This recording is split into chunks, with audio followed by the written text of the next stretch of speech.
ঘুগনি, মটরের ঘুগনি আমাদের সবার খুব ভালো লাগে। তো দেখি কেমন ভাবে বানাবো ঘুগনি, আসুন। তাহলে ঘুগনি বানানোর জন্য আমি প্রথমে তেলের মধ্যে তেজপাতাটাকে দিয়ে দিলাম। এরপর আমি ছোট ছোট করে আলু কেটে রেখেছি, সেই আলুটাকে আমি তেলের মধ্যে দিয়ে দিচ্ছি।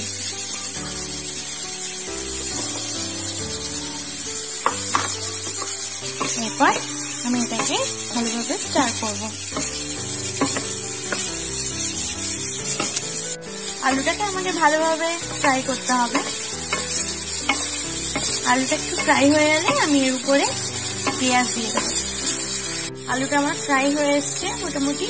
এরপরে আমি পেঁয়াজ যে কুচিয়ে রেখেছি সেই পেঁয়াজটা দিয়ে দেবো।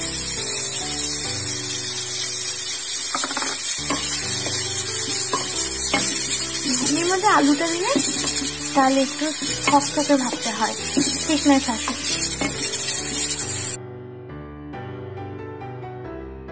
আমার পেঁয়াজ আর আলুটা মোটামুটি লাল লাল করে ভাজা হয়ে গেছে। এবারে আমি এখানে কিছু আদা জুলিয়ান ভাবে কেটে রেখেছি, এটা আমি দিয়ে দেবো। আপনারা চাইলে কুচি কুচিও দিতে পারেন, কিন্তু আমার জুলিয়ানটা পছন্দ, তার জন্য আমি দিয়েছি। এবারে একটু স্টার করতে হবে।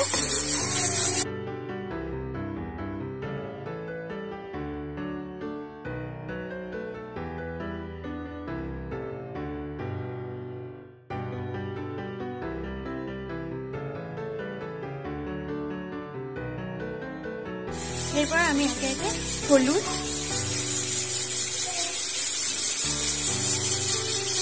রোস্টেড জিরে গুঁড়ো, এটাকে একটু বেশি দেবো, আর লঙ্কার গুঁড়ো দিয়ে দিলাম।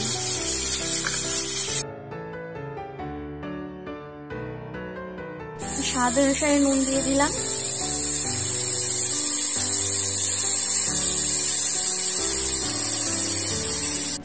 লঙ্কা দিয়ে দিলাম। এবার এটা আমি ভালোভাবে একটু স্টার করে নেবো। আমার মশলা ভাজা হয়ে গেছে, আর এখান থেকে অলরেডি ভাজা মশলার গন্ধ, খুব সুন্দর গন্ধ বেরোচ্ছে।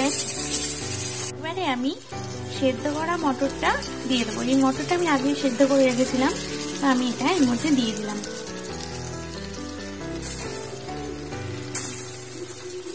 এবারে এটা দিয়ে আমাকে কিছুক্ষণ কষাতে হবে।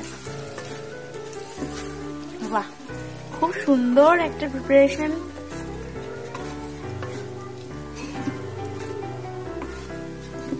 আপনি চাইলে মটরটা আরেকটু গোটা গোটা রাখতে পারেন।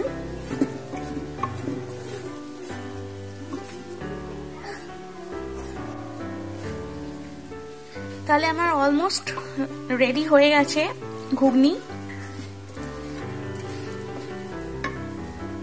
তাহলে রেডি হয়ে গেল আমার ঘুগনি, মটরের ঘুগনি।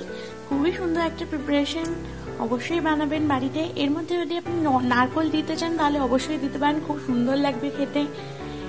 তাহলে বানিয়ে ফেলুন, বাড়িতে খাওয়ান, আপনি নিজেও খান আপনারা ঘুগনি। আজকের প্রিপারেশনটা যদি আপনাদের ভালো লেগে থাকে অবশ্যই কমেন্টস করবেন। বাড়িতে বানিয়ে এটা কেমন লাগলো আপনারা অবশ্যই লিখবেন, আর অবশ্যই like and share and subscribe both করবেন। Thank you so much for watching.